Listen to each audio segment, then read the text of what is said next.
Hey guys, WrestleMania 35 went down tonight, and like the past couple previous WrestleManias, it was a marathon of a show. This one started at 5, ended around 12:30.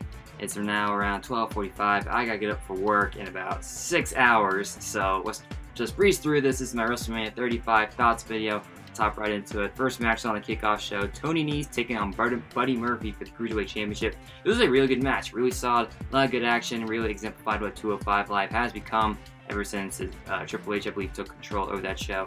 A lot of cool spots, fast-paced action, what you'd expect from the Cruiserweights in WWE today, and in the end, Tony Nese got the win and is now your new Cruiserweight champ. I'm very excited to see what he does with his first run as with the championship belt. Buddy Murphy did a really good job, I thought, and him and Nese had some pretty good chemistry in the ring, so I'd like to see them continue this feud. And Nese being the premier athlete, he's now the premier athlete with the Cruiserweight title. Let's see how he does as the top Cruiserweight in the division.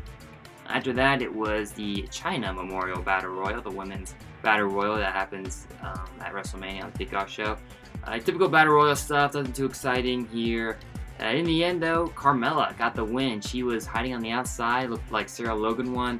Not the case. Carmella comes in, dumps Logan over the top rope, gets the win in front of her kind of hometown crowd, the Staten Island Princess in New Jersey.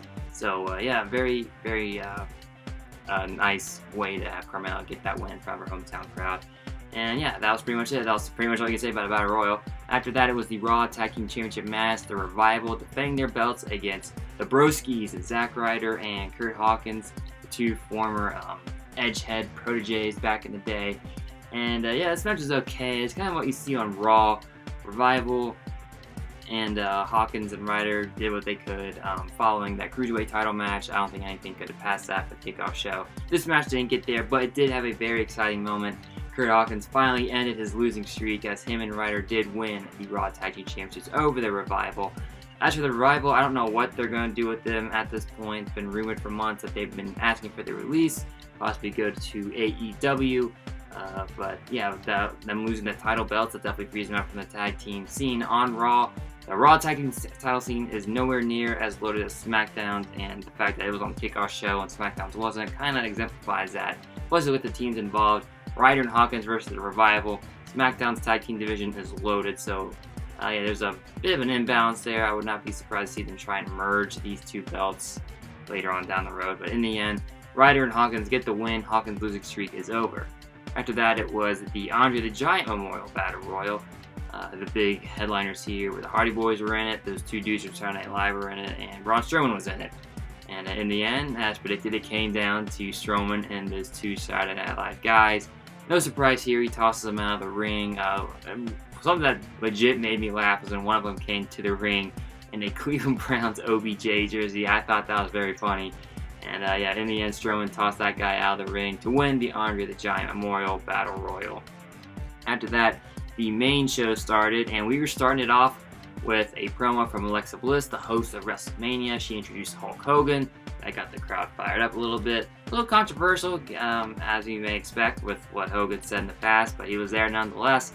And immediately after him and Alexa Bliss had this Hulk Hogan pose-off, Paul Heyman beelines to the ring saying, let his client Brock Lesnar should be in the main event, the final match on the card. If not, they're going to get this over with. He's going to fly to Vegas and join UFC. So the Universal Championship match was the first official match on the WrestleMania card. Here comes Rollins, and it's looking like a typical Brock Lesnar squash match. He actually F5'd Rollins on the floor before the match started and threw him through the announce table cover. Once he got Rollins back in the ring, started hitting Suplex City. But there was a moment when the referee actually went down. Rollins hit a low blow on Lesnar, followed that with 3 curb stomps, and he won the Universal Championship. Able to pin Lesnar cleanly after that low blow, followed by the 3 curb stomps. And yeah, he's the new Universal Champ. It's going to be great to finally see the Universal Champ on Raw on a weekly basis. And I don't know if that's it for Lesnar. Rumors are he's been going back to UFC for months now. We're going to see if that actually happens. And yeah, so Rollins is now the Universal Champion. Very cool moment. He actually went back to the top of the stage and did exactly what he did after he beat Reigns and Lesnar for the WWE Championship at WrestleMania 31. Bit of a mirrored image there. So that was pretty cool, like full circle storybook telling on WWE's part to have Rollins do that again. And yes, Rollins is the new Universal Champ. Lesnar is not, and most likely on his way to UFC. After that match, we had AJ Styles versus Randy Orton. Now, initially, I thought this could be a show stealer. The actual style was okay. Didn't like blow my mind or anything, but it was a very enjoyable match. A lot of cool spots. Styles and Orton are two of the best performers in WWE today. Styles is the best wrestler on the planet by far, and that was evident in this match. In the end, AJ Styles was able to defeat Randy Orton after hitting him with a massive, phenomenal forearm to the outside of the ring, him with another one inside the ring for the pin and the win, and I would not be surprised to see this rivalry continue. After that, it was the Fatal 4-Way Tag Team Championship match for the SmackDown Tag Team titles. The Usos defending the belts against The Bar, Rusev and Nakamura, and Ricochet and Aleister Black. Going into this, I thought for sure Black and Ricochet would win. They're the hot upstart NXT Tag Team. They had their kind of like their farewell match at NXT TakeOver, and I thought they could carry their momentum that they've been having on the main roster into WrestleMania and walk away with the SmackDown Tag Team Championship belts. Did not happen. It was actually the Usos who won this match. This was a very fun, enjoyable match. Every team had a chance to shine here. Ricochet and Aleister Black's athleticism was on full display. Usos showing that they're still the top dogs in the SmackDown Tag Team division. The Bar had a cool moment where Cesaro was basically swinging Ricochet for it seemed like 5 minutes while Sheamus was doing his battering ram on these different guys outside the ring. So that was a pretty cool spot. But yeah, the Usos, I think they hit a double splash on Sheamus for the pin and the win to retain the SmackDown Tag Team Championships. As I said, this division is loaded, so I wouldn't mind seeing the Usos feud with any of these teams going forward. After that match, we had the Falls Count Anywhere match, Shane McMahon versus The Miz. This was a good match. Falls Count Anywhere, so a lot of brutal spots. It was mainly just The Miz beating the crap out of Shane McMahon throughout the entire arena, which is pretty cool.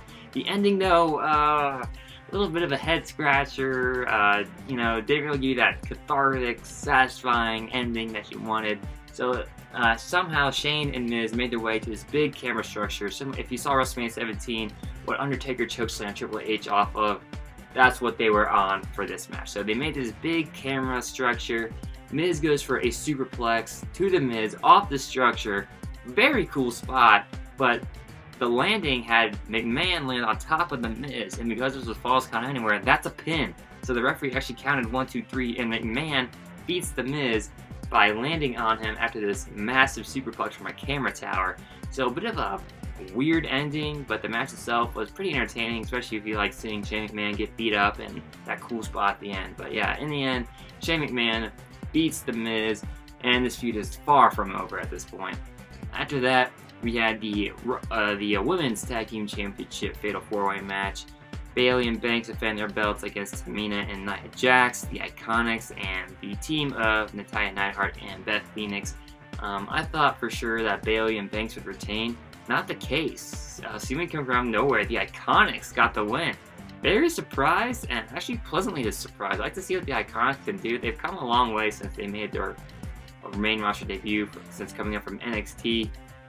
And the ending, they actually stole the win, so they kind of lived up to their gimmick a little bit, and the crowd was actually going nuts for the Iconics. So I'm very interested to see what happens with the Women's Tag Team division now that the Iconics at the belts. I mean, you have you have Banks and Bayley in line for their rematch. A lot of these other teams could also make a case to get a rematch, because I think the ending, you saw Phoenix hit the Glam Slam on Bayley from the top rope. So Phoenix and Neidhart have a legit claim to have one shot at the belts. Bayley and Banks had the rematch clause. So yeah, a lot of different possibilities WWE can go with this Raw Women's Tag Team Championship scene. After that match, we had the WWE Championship match. Daniel Bryan versus Kofi Kingston. Kofi Mania was in full effect here. Crowd was going nuts for Kofi. This is by far, in my opinion, the best storyline build to WrestleMania. At the Royal Rumble, I would have said it was Lynch, Rousey, and Flair, but that story kind of lost steam. Went the tracks a little bit toward the end. This one, it was just full emotion. The crowd fully behind Kofi Kingston at this point. Daniel Bryan playing the antagonist, the total opposite of what he was at WrestleMania 30, calling Kofi the B+ player, and a bit of irony there. So very, very good storytelling for WWE in the build of this match, and the match itself was very, very good. I'd probably say this was the best match on the card. Had a solid build throughout the entire thing. Everybody in this match, or everybody in the crowd, was emotionally invested in this match, and this was like the most cathartic ending you could have ever asked for at a WrestleMania, at this WrestleMania at least. Kofi Kingston got the win over Daniel Bryan, becomes a Grand Slam champion, caps off his career, and a very, very great moment with his buddies in the New Day. His kids came in the ring, gave him a hug, and you just see like the emotion pouring out of all these guys. Xavier Woods, when he was like bawling his eyes out, so happy for his boy Kofi bringing home that WWE Championship gold to the New Day. They actually had the regular WWE Championship belt in there. They got rid of that hippie burlap sack wooden belt that Daniel Bryan's been carrying around. So Kofi Kingston got the win. Best match of the night in my opinion. Very, very cool moment to see Kofi with his kids and the New Day celebrating the WWE Championship win. So Kofi Kingston has finally reached the mountaintop after seemingly a decade in WWE. Very happy for Kofi. After that, we had the United States Championship match, Rey Mysterio versus Mojo. I thought this could be another show stealer. Not the case. Samoa Joe squashed Rey. Rey hit the 619, went for the splash. Mojo countered and choked Rey out. There were rumors going into this that Mysterio was hurt, and that might be the case. This might be why they just rushed this match real quick, because maybe Mysterio couldn't go. I don't know. But kind of bummed that the United States Championship match was relegated to a squash match. Samoa Joe is your winner, and if Mysterio is hurt, I don't know if they're going to throw maybe Almas in there, or maybe give R-Truth another shot at the belt, who knows. If Mysterio is not hurt, then hopefully they can actually give him an actual United States Championship match at the next pay-per-view. After that, we had Roman Reigns versus Drew McIntyre. This match was okay, heavy-hitting contest between two heavy-hitting dudes. It was the match itself was okay. Roman Reigns got the win. McIntyre looked pretty good. Tossed Reigns from pillar to post, coast to coast throughout the match, really showcasing McIntyre's power.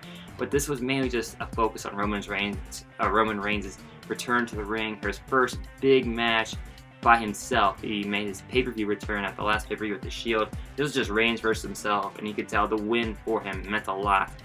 So yeah, Reigns did get the win over McIntyre, and he just seemed to be soaking it all in. Very cool moment to see Reigns emotional like that around the WrestleMania crowd, just soaking it all in, because he had that battle with leukemia, and it was very nice to see him back in a ring, and he got the win over McIntyre here. Don't think this feud is over. I could definitely see it continuing at the next pay-per-view.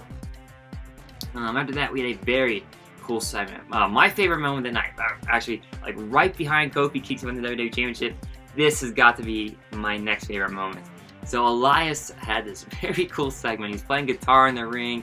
He filmed himself playing the drums and the piano, and they had it on the LED Jumbotron, which was actually the only part of the set, which was kind of disappointing. This WrestleMania set was just a big LED board. But anyway, Elias had himself playing the piano and the drums on the LED. He's in the ring playing the guitar. They play a song, and Elias is like egging on the crowd, telling I'm going to play you guys a song. Silence your cell phone, shut your mouth. And before he plays, he's interrupted again, and it's a clip of the World Series between, I think, the Cubs and the Yankees, where Babe Ruth called a shot, and I had no idea what's going on. I'm watching this. My fiance's watching this. We're like, what is this? We had no idea what was going to happen. And then I got flashbacks to back when I was back in grade school. I'm like, what is going on? The Doctor of Thugonomics, John Cena, comes out. Not Goody Two-Shoes Superman John Cena, the original Doctor of Thugonomics John Cena. It was awesome. Comes out, Yankee jersey, got the padlock chain, the brass knucks, backwards cap. He had the George. He had pump-up sneakers on, which is like, wow. He went all out for this. It was like a great moment. Crowd was going nuts. This is the John Cena I became a fan of. Great to see him back at WrestleMania.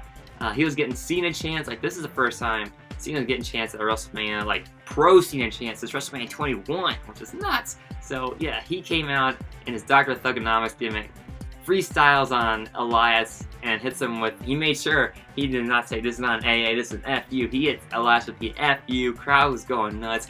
One of the best moments in WrestleMania history, seeing Cena come back as Dr. Thugonomics and just hits the FU on Elias. Very, very cool moment. Very cool to see Cena come back and don the Dr. Thugonomics gimmick once again. After that, we had Batista versus Triple H in a no-holds-barred match. It was a good match. One like overly brutal, but I mean, considering the age of the guys involved, it was very good. There's a weird spot where Triple H actually ripped out Batista's nose ring, which looked pretty painful. They had a toolbox involved, so Triple H was like using pliers, sledgehammers were involved, chains were involved, and in the end, Ric Flair actually handed Triple H a sledgehammer. Triple H knocks Batista in the head with it, hits him with the pedigree, pins him for the 1-2-3. So Triple H is the winner. He's not going to retire. Was that result ever in doubt? No. So yeah, Triple H beats Batista at WrestleMania. After that, we had Kurt Angle's farewell match against Baron Corbin. Going into this, I thought maybe they'd do a bait split, maybe be against John Cena. Didn't happen. It was against Baron Corbin. Baron Corbin gets the win, beats Kurt Angle in his last ever wrestling match in WWE, and hopefully for his career. And yeah, so Kurt Angle loses to Baron Corbin in his farewell match at WrestleMania. Nothing too special. It's mainly just a way to say goodbye to Kurt Angle on a global stage. Wish it was against a bit more high-profile, better opponent. Would like to see Angle win, since it was against Corbin, have him go out on a higher note. Was not the case, so Baron Corbin beats Kurt Angle, and for one final time, we're going to see Kurt Angle at WrestleMania. Following that, it was Finn Balor versus Bobby Lashley for the Intercontinental Championship. This was a solid match as well. Can't really complain about it. Leo Rush was there, but there was a very, very cool spot.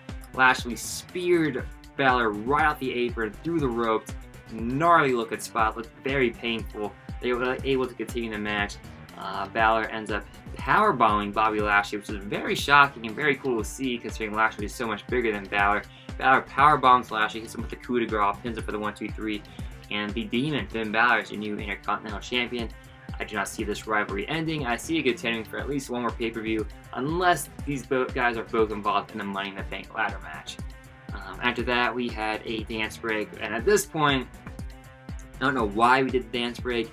It was late. I think it was past midnight at this point. It's like, come on, we got one more match. Let's just skip the dance break and get to the main event. So, yeah, not too special with the dance break. They also announced that this WrestleMania set a new attendance record for MetLife Stadium.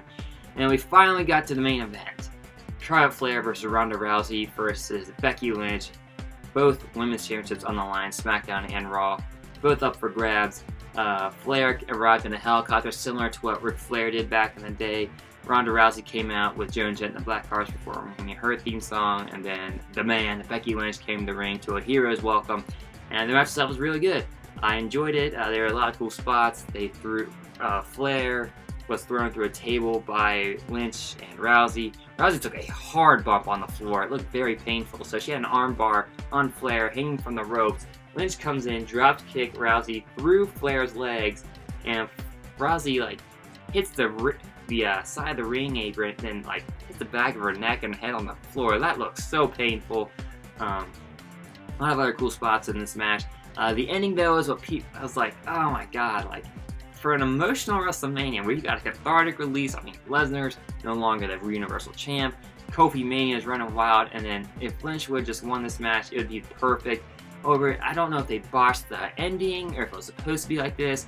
Rousey's going for Piper's Pit. Lynch counters into a crucifix style pin, and Rousey's shoulder clearly came off the mat. I don't know if that was supposed to happen or it was a botch, but the ref counts to 3. Lynch wins the title, so instead of being like, yes, Lynch wins the title, it's like, really? That was the ending? Okay, yeah, Lynch is the champ. I mean, don't get me wrong, I'm ecstatic that Lynch is now the Raw and SmackDown Women's Champ. I was rooting for her the whole way. My favorite one on the roster today. But just the ending, that, I don't know if that's a botch or part of storyline going forward, but it wasn't the real satisfying ending I think we all want. I mean, it was great to see Lynch get the belts. It would have just been better if that little shoulder pop-up by Rousey did not happen. But yeah, so that's how it ends. Lynch is your undisputed women's champ.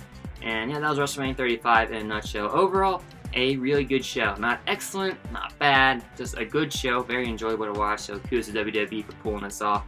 And yeah, that's all I got for you. If you like this video, feel free to give a thumbs up, leave a comment, subscribe to the channel, check out my website, cincyfanzone.blogspot.com. Give me a follow on Twitter at cincyfanzone and on Instagram at cincyfanzone. Links to all that is in the description below. As always, guys, thanks for watching. I gotta try and upload this real quick because I gotta get up for work. And yeah, that's all I got. Thanks for watching.